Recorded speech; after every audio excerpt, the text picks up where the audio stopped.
Welcome to Conversation Corners, incorporating daily practices of aesthetics and self-reflection to embrace our shared humanity.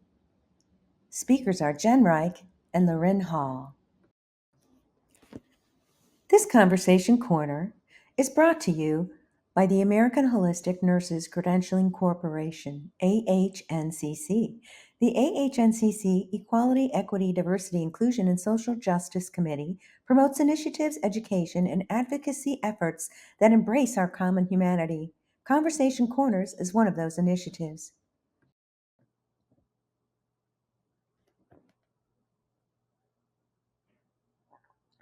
Lorin Hall, MSN RNBC, AHNBC, and Jen Reich, PhD, MA, RN, NCBC will be sharing their experiences with aesthetics and self-reflection as practices to connect us to our shared humanity. Together, we will explore avenues to incorporate these practices into our daily lives with self as well as with others.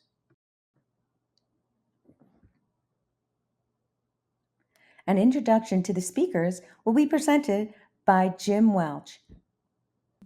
Hi, I'm Jim Welch. I'm the chair of the EDIBSJ committee of our wonderful organization, AHNCC. And it is my pleasure to introduce Lauren Hall and Jen Reich, who will be sharing their experiences with aesthetics and self-reflection as practices to connect us to our shared humanity. Together, we will explore avenues to incorporate these practices into our daily lives with self as well as with others. Jen Reich, PhD, MA, RN, NCBC, is a board-certified nurse coach, educator, author, and poet. And I have one of her books that she gave me. Thank you, Jen. She is West Coast faculty for AHNA's Integrative Healing Arts program, IHAP. Jen is the author of 8 books of poetry. She is also the author of When Miss Bluebird Died, a children's book about celebrating life. Jen's writing is inspired by people, animals, nature, and our shared human experience. She is a passionate explorer of the healing potential of the creative arts and has incorporated these diverse experiences into design of wellness programs and teaching self-care strategies to healthcare professionals, caregivers, and students throughout the country. Lauren Hall received her BSN from Johns Hopkins and earned her MSN with concentration in holistic nursing from Tennessee State. Current role to PTSD clinical team, Atlanta, Virginia, community participation in AHNA credentialing, Corporation Advisory Board for Chrysalis Empowerment and Transformation, and American Institute of Healthcare Professionals, mediation instructors, and clinical nurse for the VA, where she provides holistic health services for veterans. And I can say, as a past VA nurse, it's wonderful. She is an enthusiastic nurse and is a past recipient of Holistic Nurse of the Year award from AHNA. So please welcome Lauren and Jen.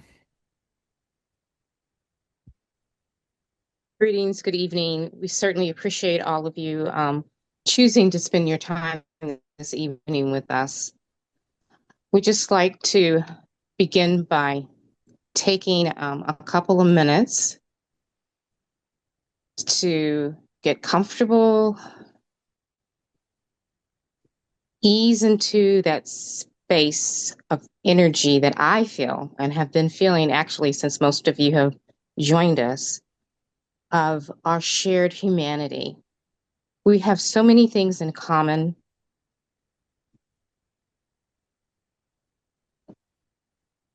My heart is so full right now. I can't really begin to tell you how I feel.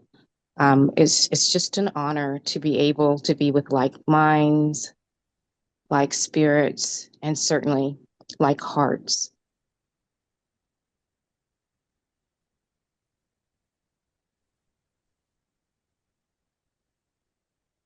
So, Jen, would you mind sharing your words? Yeah, I'm going to invite us all to feel our feet on the ground below us and just take a deep breath into your heart center. As Loren said, just an honor to be connected with all of you here and sending love from our hearts to your hearts and out into our world. This poem is called Pausing, Seeking.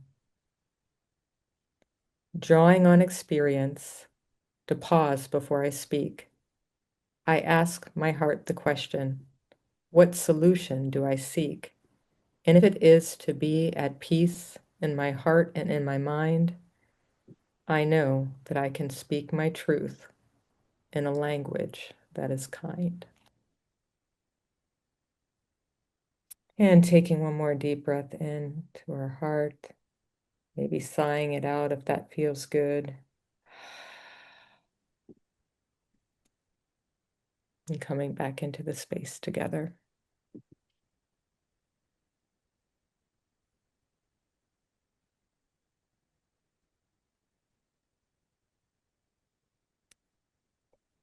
Welcome back.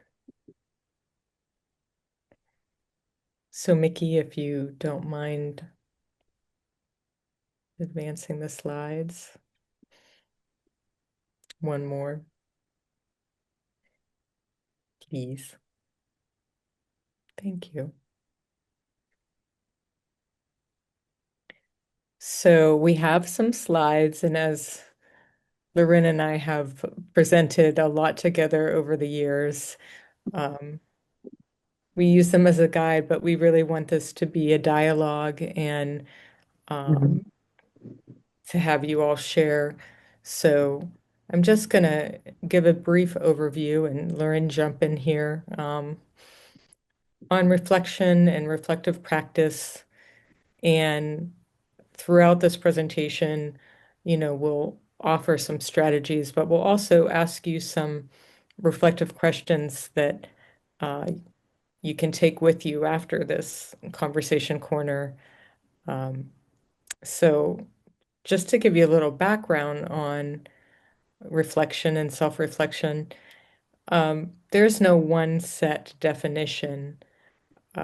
My colleague Jackie Levin and I wrote a chapter on self-reflection a couple editions ago in the Holistic Nursing Handbook, and pulling together all these definitions, we called it a strategy for self-care, as well as a practice that integrates critical thinking and compassion. But what does reflection do? It prepares the nurse for relationship to self and others. Maybe some of you have studied Jean Watson and heard her term, the caring occasion, where we identify ourselves within the other and other within ourself. Back in the day, going way back to the 80s, I believe he's a psychologist, but Donald Schoen defined it as the ability to reflect on one's own actions so that we're engaging in that continuous process of learning. And as nurses, we know being here and all the education and continuing education, we're constantly learning and growing and learning. And again, as I mentioned before, there's not really one set definition. It's a personal to ourselves and to our circumstances. Anything you wanted to add on that, Lauren? Well, I just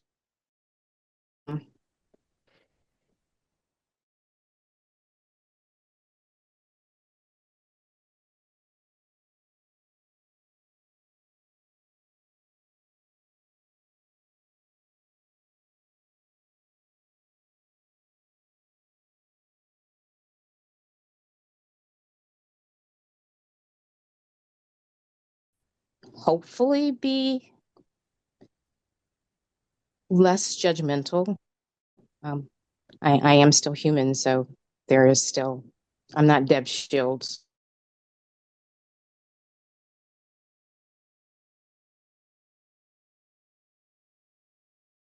always being non-judgmental, but I just wanted to share that it is a practice to be able to interact with people from that perspective. Kind of keeps things flowing in a way that people have the opportunity to perhaps choose not to have a less than positive interaction with other people.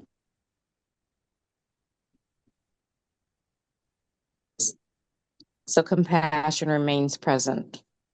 And when that's present, it allows for so many other things for me.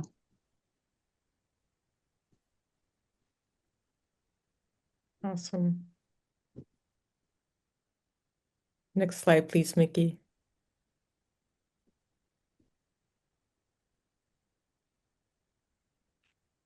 So stories, I love stories. I write stories, but we are all creating stories, right, in our lives. And so this is from an old article, but it's one of my favorite articles from Dr. Marlene Smith. And so she says stories are a means to receive information as well to create structure around it. And we were talking about doing and showing up and doing here, but talking about being. As humans, we're meaning seekers and makers, and we create symbolic stories that exemplify the universality of our experience. So, as we were talking earlier, or Loren mentioned, we share so much, right? And so we have this shared humanity. We have all these lenses of perception and perspective and stories that we bring, but we're all human and creating, as we go about our day. And so, tying that back into what you were saying about reflection, Lauren, is like, what stories are we creating, and that, that pause that we take, and um, taking time to reflect. And, you know, I'm certainly not perfect myself. And it's like that practice, right? And remembering, um, to take that moment, right, before we um, put something out into the world, and so and create those stories. And I think we can go to the next slide. Okay, this is some fun for everyone here. Um, so we have a little exercise, and just want to ask you to think about an event in your recent past. Um, so just take a moment where reflection may have yielded meaningful insights. And so we'll take a couple minutes, and then if anybody wants to share, and you don't have to share the actual situation, but just if you can identify with that, and so we'll take just a few.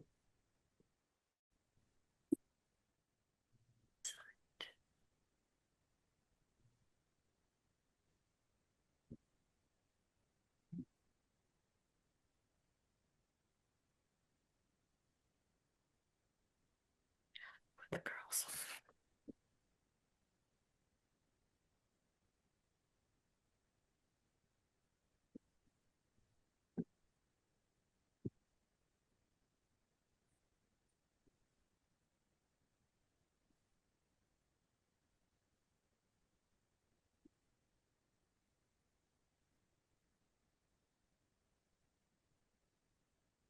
Okay. I see Deb's hand. Deb, would you like to share? Yeah, I realized recently that I have to concentrate. I don't have to. It would be more helpful to concentrate on the things that I can do instead of the things that I can't do. It was kind of it was kind of it was kind of impactful. Mm.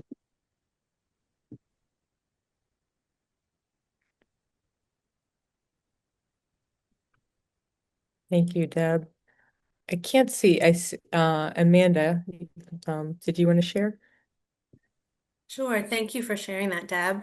Um, what this reflection makes me think about is how I am on the journey of being able to reflect more in the moment. So what happens, right, is something happens, and then the next day have the most fantastic reflection about it. So in real-time reflection is such a gift, and I think it just takes practice. It takes pausing and slowing down a little bit. But I just met with a mentor, and I had a post-event reflection, and she was so wonderful. She was like, just give yourself grace. You need to process out loud, and when new ideas are presented, sometimes the way you process, you just need to process them. So she could see it from the outside, but my reflection was really to be hard on myself when it's true that sometimes when a new idea is presented, I like to process out loud, and then the next day it makes sense, but not in the moment. So yeah, the goal is real-time reflection, and is that possible for some people? I have been challenged with it at times.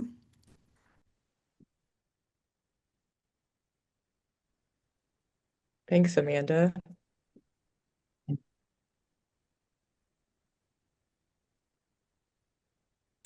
I could go. Sure, Karen. Oops, can you hear me? Yes. Yes. Oh, okay. So I had a reflection with family boundaries. I'm sure that's not uncommon. Um, and I was feeling kind of left out of a situation, and with my daughter-in-laws, and I realized that we're all creating boundaries, and we're new to family dynamics. Mm. And and so I had to like sit down and take a deep breath and really kind of come from my heart. And that's when I was able to reflect on it. Um, so I don't know if that's helpful. Absolutely. Thank you for sharing that. It really helped me to just be more authentically loving about things. Jen, I can't see if I'm interrupting anybody because I'm running the PowerPoint. But one of the things that, as I mentioned at the beginning, I feel like this whole year has been riding the waves and trying to be on top of the waves rather than under them. And you said somebody said something about pausing. You talked about being. And what came to mind was the idea of having a surfboard, which was a tool like pausing and being are, that it would help me um ride the waves with a little more joy and compassion versus feeling like I'm always gurgling underwater. So that was very helpful. Thank you. Thanks, Mickey. And I can't see everybody either. I mean, is there anyone else who wanted to share on this? I was just going to say that, Mickey, I do have a surfboard for you. It just says Bud Light on it. Sorry. It's all right. It can say anything it wants or any picture if it'll keep me above the water. Thank you, ma'am. Okay, I will take a picture of it. My daughter worked for Budweiser, and that's how I ended up with it.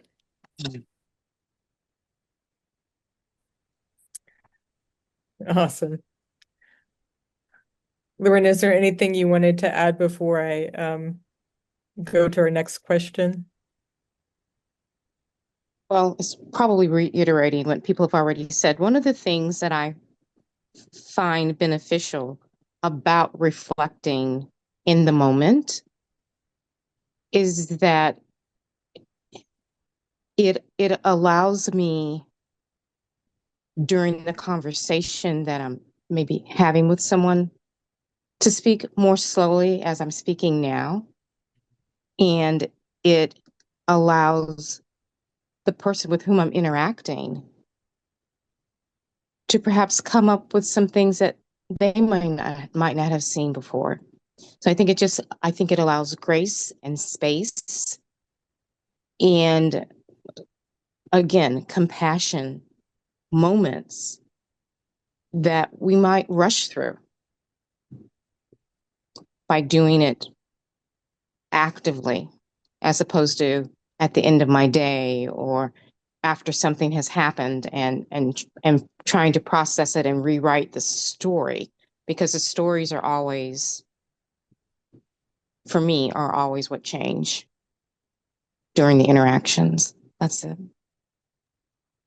Yeah, thank you. And thank you everyone for your sharing. And I'm just, going to piggyback on this as I'm reflecting on what everybody's saying here, is that, sometimes when our emotions and when things are at that, going at that fast pace, right, it can be harder, right, to slow that down, and so that's when the pause, we have to take some, slowing down and taking just a deep breath into our heart or into our belly or whatever area of your body that you're feeling tension in. I know I hold my tension in my shoulders, like, or my neck. So just like breathing and just for a moment to slow, that surfboard down a little, Mickey, right? I mean, we want to be above the water, right? But we don't want to be thrown off the surfboard and launched into the sand, right? And so when I was reflecting, on my own experience with this, question, I thought of somewhere where it's like, I was exacerbated, or that's not the right word. I was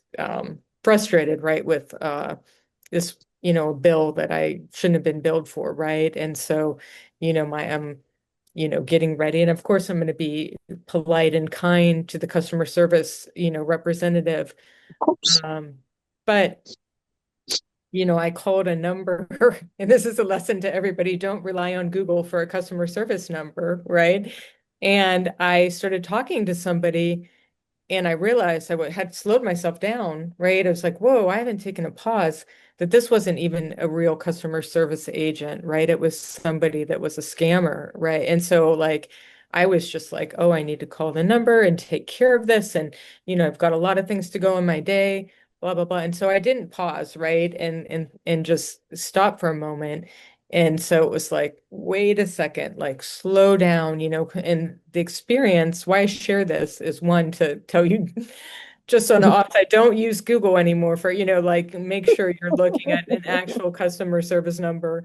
But in the same sense too, it's like, it really caught me because I mean, I feel like this is what I teach, right? And I write on reflective practice, and I feel like most of the time I'm pretty good, in scenarios like of pausing and calming down. But with everything just going on and energetics and in the world right now, right? I just feel like it's even more important, right? To take that pause to really, before I go do a task or before I engage in something, it's like, make sure that I'm grounded, centered, put my feet on the earth, whatever it is I need to do, right? Before I just go into, and it could be any, I'm not, it could be any task we're doing, it's like that, um, being mindful when you're washing the dishes and things that we've learned and things like that. So it's really like bringing that pause, that mindfulness, awareness back to our moment.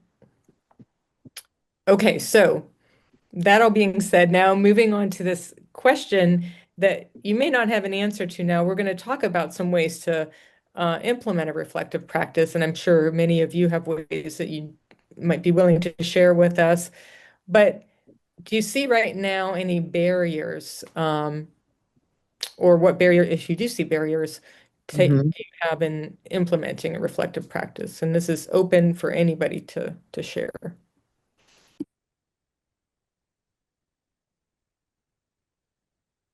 Well, this kind of reflects back to what we were talking about when we started, Mickey, where I had a young child and was trying to meditate and bring back my practice. And he had mom radar. So within 5 minutes, as soon as mom got calm, there was mom, mom, mom. So I had to turn around and decide to reframe it as my perfectly imperfect practice and just invite him in. And that's how sometimes having young children, there are barriers. You don't have all of those moments where you have that open space to do your practice. Now that he's a teenager, I have more space to do it. But I still have to give myself grace at times. Absolutely. And giving ourselves grace, I love that. I mean, we tend to be the hardest on ourselves, as I think came up earlier, and it's like giving ourselves that same grace that we would give to others. Jen, I was thinking about this is Mickey, and I was thinking about permission, giving ourselves. I love the statement it was made in the chat room about grace and space. That is just very it responded, it evoked feelings in me, and I know other people, but I give permission to other people to do what I don't give permission to myself.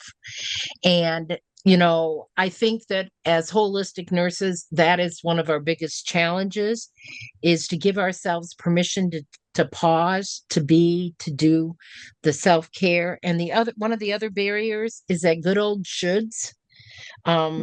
My mother wisely said many years ago, the world shoulds on us enough, so we don't need to should on ourselves. And so when I stop and reflect, I think about, is this something I need to do? Is this something I want to do? And if I hear the should in my vocabulary, it's off the plate.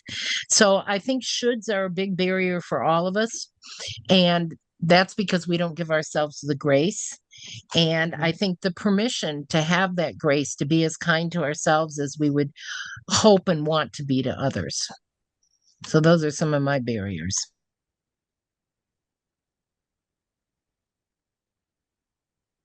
Thanks, Mickey. Jennifer? For me, I hate to admit this, but it's the truth. My phone is a barrier. I looked the other day at how many times you can like look at, how many times you've picked up your phone, and it said 118. And I was like, that is repulsive to me. And I really know, even though I think I'm very intentional, like when I'm with someone, I put my phone away. When I'm working on schoolwork, I put my phone away. So sometimes people can't reach for me for 2 to 3 hours. So I think I'm being, very focused, but obviously I'm not. And I saw something the other day that, that if you take the phone into the bathroom with you, you have a problem. I was like, I do that. I definitely have a problem. So I think being so attached to my phone, and realizing that it just limits the amount of space, because before having, an iPhone, there's more time that your mind isn't constantly, did somebody message me? Did I get an email back on this? Can I check this? Any of those notifications. So yes, definitely the phone. Thank you for sharing that. Yeah, I think probably a lot of us can relate to that, and just how much I didn't see the times, but I saw the other day how many hours I was on my phone, and just, how much time, right? And some of it is productive time, certainly. I mean, we do use our phones but also just the the feeling of, oh, I need to get back to this person so quickly, and I need to, answer this. And, it's a much different um, speed than, say, 20 years ago, right? When we all didn't have our smartphones and our iPhones and texting and things. And so that's a really good barrier that I hadn't really thought of, but just, yeah, our screen time. So.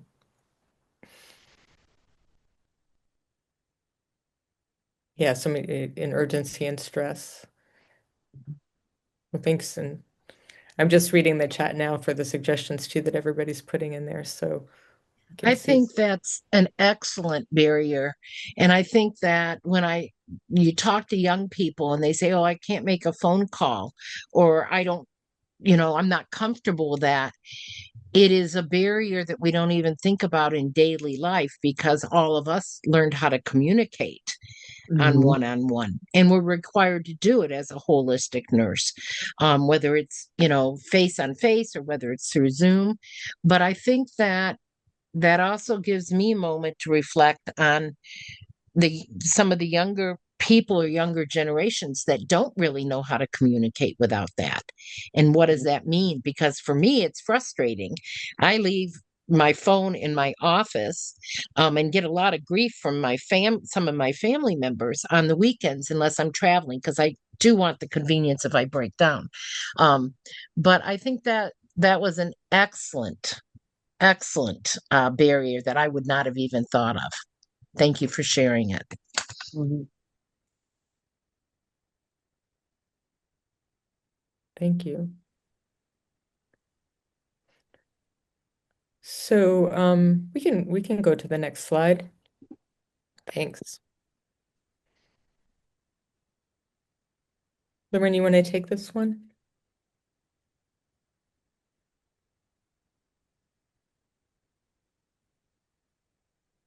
So I'm curious, how many people actually write as part of their reflective practice, or as part of, even if it's not an official reflective practice, as part of your process in terms of working through things. How many people actually pick up something, or you know text into their phone, or type into their laptop or their computer written input, as opposed to just maybe running it through their minds. Is there somebody who takes the time to write?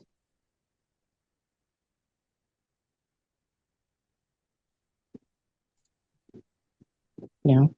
Loren, I put in chat that sometimes what's ironic is the more stressed I am, the less time I take to write. And I know cognitively that it helps to put it on paper. And one of the barriers I didn't mention is making the time. It's not that everything probably can't wait. Nobody's bleeding to death in my office, right? But it's making the time and taking it. And as the day goes through and it gets busier and crazier, I'm less likely to write. So I think, that says something to me. And you have several other chats in there. Which I cannot see, Jen. I can read some of them. So yeah, Nancy said that she does journal and morning pages, and they help so much to uncover hidden issues. Dana says that she does when she has time. Jennifer said her gratitude journal in the evening. Sometimes put a lesson learned, or a reframe of a failure to a lesson learned. And Karen says sometimes, mostly for the big ones. Even then I do it later. Thank you all for sharing that. Yeah. So I think Celeste has her hand up. Yeah, it's kind of a coincidence. I just started to do journaling, mostly because of my irritation with things. Good reason. We had to put my mother-in-law, who's 97, into assisted living last month, and she's already decided that she hates it and wants to go back to her condo. So she's been sneaking out with her neighbor, picking her up. And she's in AFib, heart failure, blah, blah, blah, but refuses to accept 97. And so it was so irritating because we cut our trip to Europe short to come back and get her placed after 2 hospitalizations, and, um, set her all up with everything she needed. And it's just like you just think, what in the world? So I had to start like putting pen to paper. Yeah, thanks for that. And sending best wishes for your mother-in-law and her journey. Absolutely. Yeah, when you say pen to paper, it's interesting because I think there's so many synchronicities, right, when we come together and talk about this stuff. And so, Mickey, I think you were talking about flow. So I'm not, I won't read the poem now, but I wrote a poem called Flow State. But I've really been needing to put pen to paper. And so I write a lot on, like everybody else using my computer or, using my phone and the notes pages. But, I really find it's a different process, right? To just write without editing, so when I'm writing poems or stories, I just have, a pad we're a pretty journal people graciously give me journals. And so, I mean, just, I have journals full of just handwritten things, or, maybe I have a receipt or a napkin. We don't always have our notebook with us, right? But we can find something when an idea comes, right, to scroll it down. And so even if it's something that you want to journal on later or write about later, if you just get that idea down or something that's come up in your space, talk it into your phone, right? I mean, we all usually have our phone with us, right? And then, go back and handwrite it. And so, it doesn't take a lot of time. You can have a set time, like this is, we talked about offering some strategies. So you can set a timer for 5 or 10 or 15 minutes, um, and consider that issue, whatever it is for you. And if there's not an issue, something in your environment, maybe, the hummingbirds or something you heard in passing, and whatever you want to reflect on. And then, just kind of with that pen and paper, like you're all saying, is write until it goes off without editing. And then you can take that and use that as your guide, during your day or the next day, or even sometimes if you do it before bed, you can take it into your dream and, or your sleep time, and something to reflect on, as you drift off to sleep.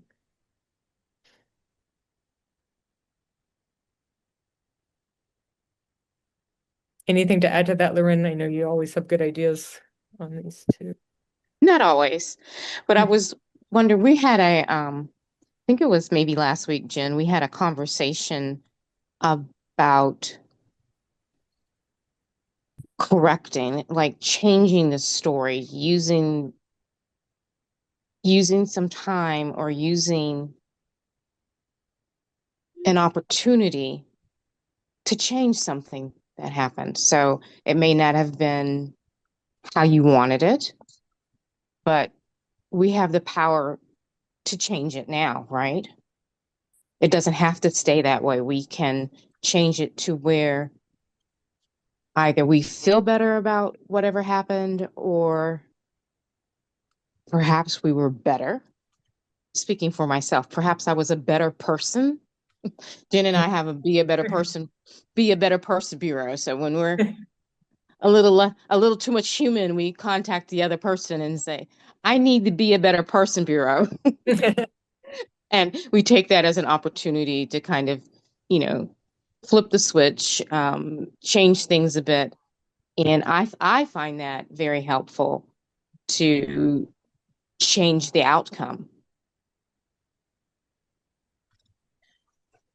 Yeah, I agree with you, Lorena. It makes me, and just thinking about that conversation and thinking about time and flow state is like, we have this linear time when that we operate in as humans, right? But we know that, life isn't linear, right? And so, when I was years ago when I was doing my dissertation, um, and I was asked, I interviewed nurses about their stories and how do they use story, and um, with patients, with themselves.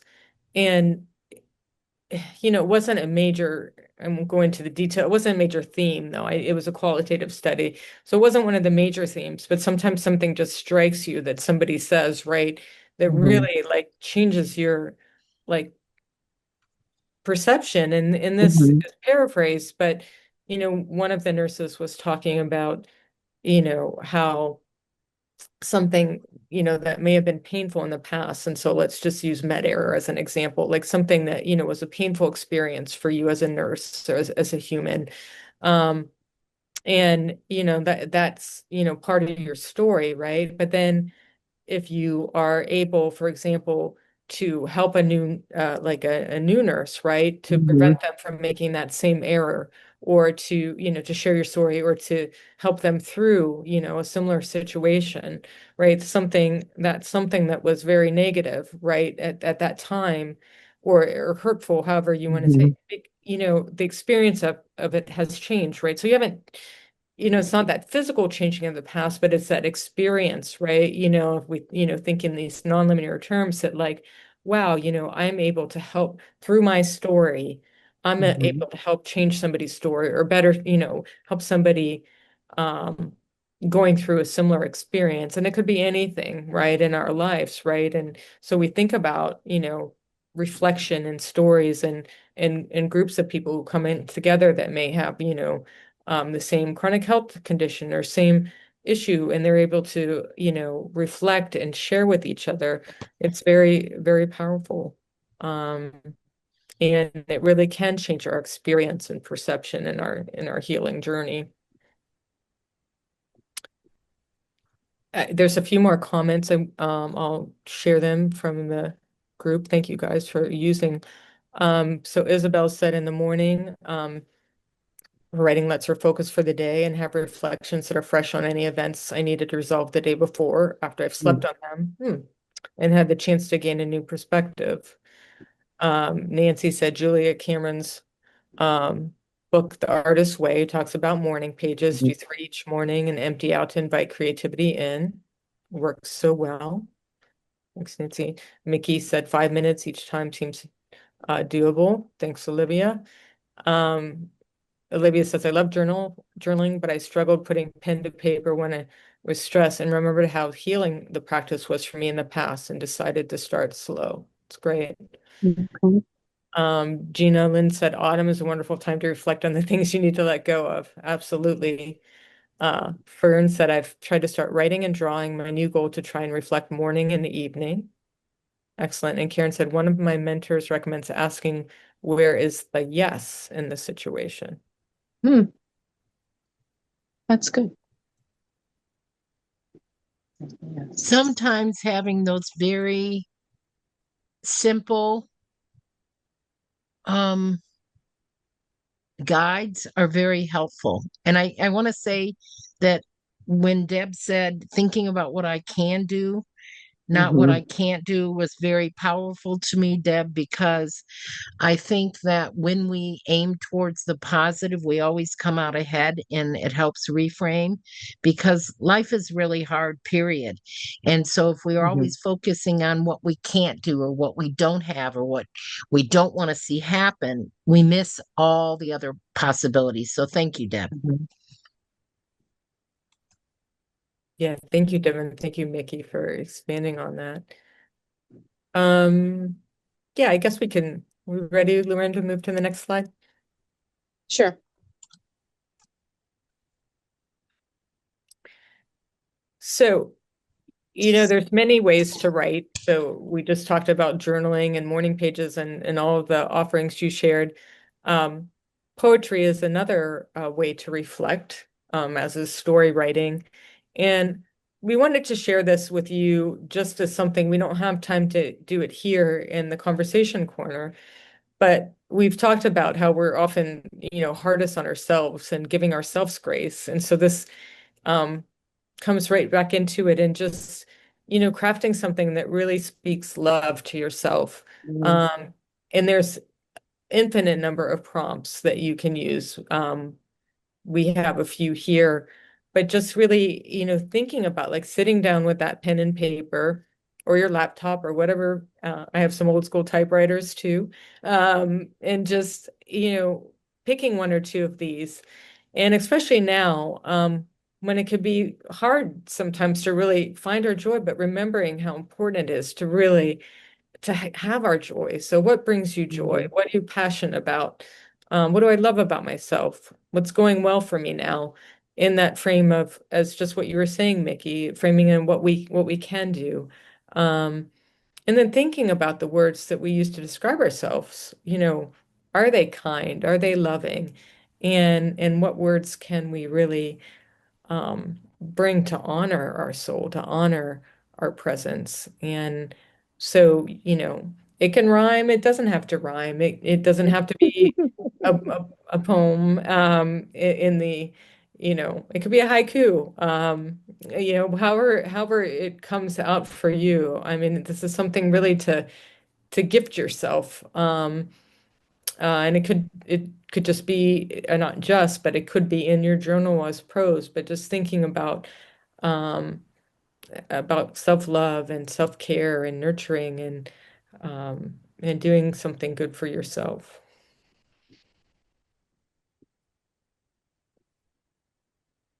Does that feel like something you could do or explore? I love the idea of this. I try to, if I don't journal, I try to say my thank yous at night, what I'm grateful for.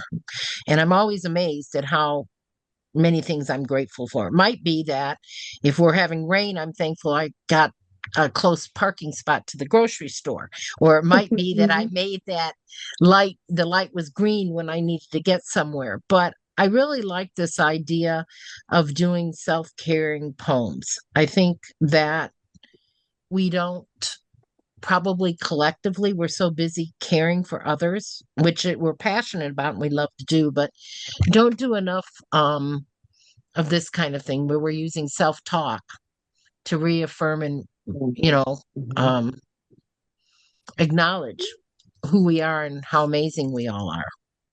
Great idea. Thank you. Absolutely. Thank you.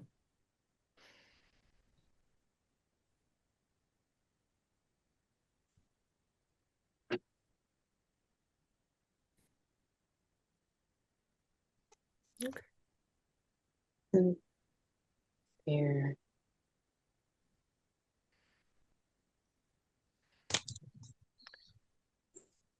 Thank So, you. Go ahead, Lauren. Sorry. so do we have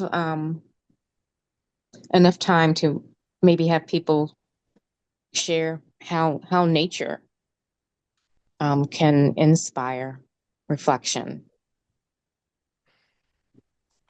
You know, and it's something that you, again, don't necessarily have to work at. For those of us who've ever stopped and, laid back or sat back and looked at the clouds in the sky, or watch whatever's happening with the ants or anything else that's going on in the environment. I find it helpful for me. It's like I'm thinking and yet I'm not thinking. And I sometimes with some veterans, we have some benches around our annex, and sometimes we just go and we sit outside, and it's not expected to have a conversation. We're just going to kind of be there with and for one another, and not looking to solve any problems, but just looking around, seeing what's happening, and feeling what's happening around us.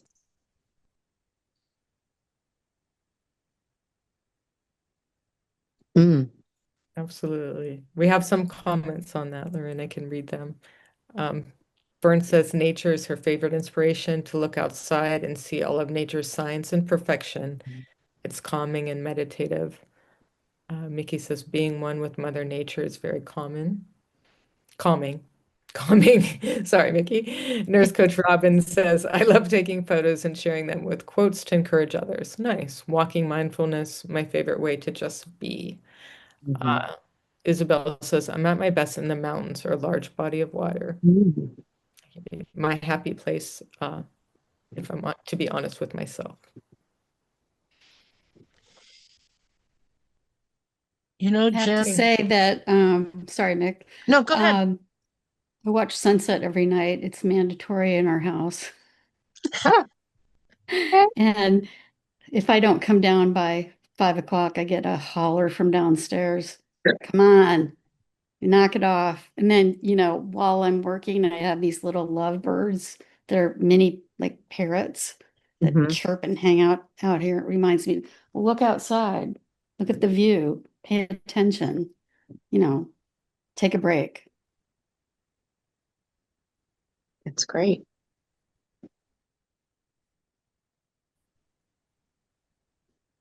Thank you. Celeste, I was going to say, I really liked what you said. I'm hearing birds chirping outside, and I love in the morning when it's really quiet before the sun comes up that it's kind of like we have a neighborhood condo where all the birds are out talking to each other. And I love listening to them. I find it very relaxing, but I was thinking about how many times I've looked at water and seen the reflection, and it's never perfect. It's never perfect, but it's always perfectly imperfect, as was stated earlier. And thinking about how our reflections on our lived experiences, what went right, what went wrong, because, what went wrong often evokes more emotion than what went right, is never going to be perfect, but it can be, as she stated earlier, perfectly imperfect. So I think my biggest challenge that I find in Texas is the weather is so hot that I don't go outside.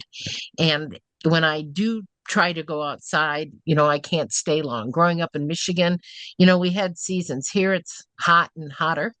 But I'm looking forward to getting it getting cooler, because it really makes a difference having fresh air, having, the birds, all the stuff that when we're in offices and we're working, 5 minutes can make such a big difference.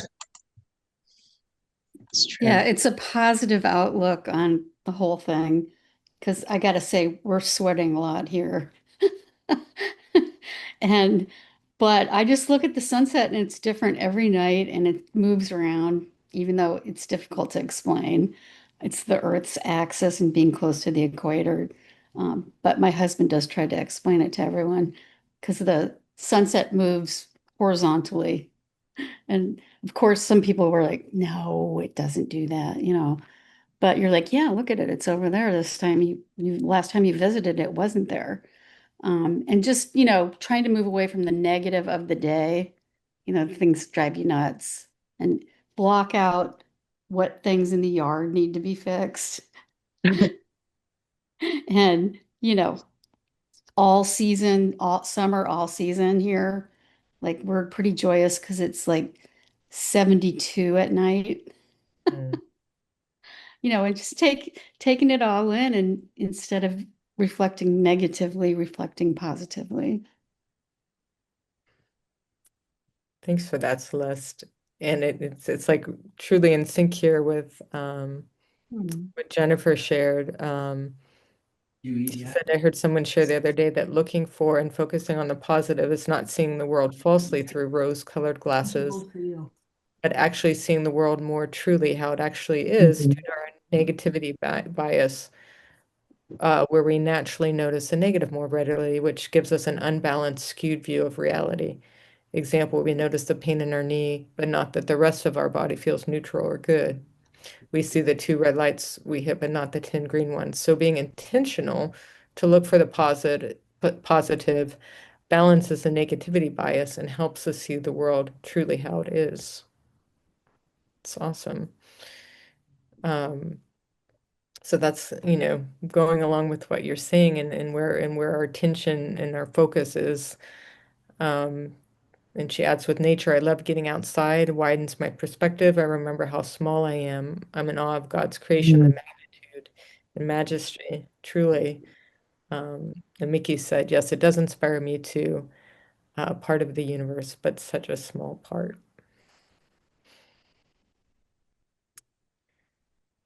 So thank you all. I know we're coming close to a close in our time. I'm not sure. I can't remember if we have another a couple more slides. Mickey, do you mind advancing? Or just some references. We have to see the last slide though. And you can go to the next one then.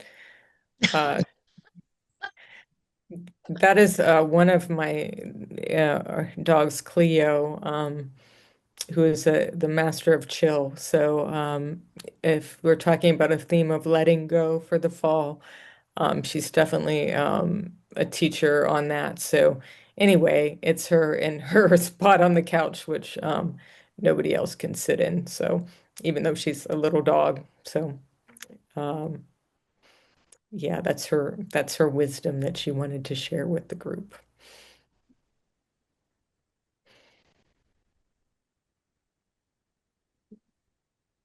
So again, we're so grateful for you taking the time out to spend some of your evening with us. I just feel all of this love and what makes us holistic nurses and makes us who we are, not just to other people, but to ourselves, right? And to the world. And I think it's important for us to remind ourselves of that. Absolutely. Thank you, everyone. Thank you so much for the opportunity, Mickey. And, Oh, Thank you so much. thank you. It was wonderful. thank you, Deb.